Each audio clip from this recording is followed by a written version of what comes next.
Hello guys, kumusta po kayong lahat? It's me, Michelle C ng Team One Love at sana po suportahan niyo ako sa aking mga premiere at sa aking mga upload videos at sa aking pag-share sa inyo sa aking journey, sa aking mga trip.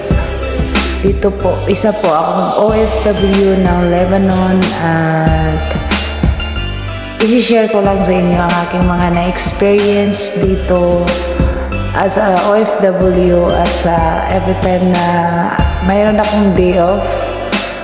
So, i-share ko sa inyo yung mga place na napuntahan ko dito sa Lebanon. Kaya, sana suportahan niyo po ako sa aking mga premiere. Maraming salamat po at ingat kayo palagi. God bless you all. Woot woot woot. God bless.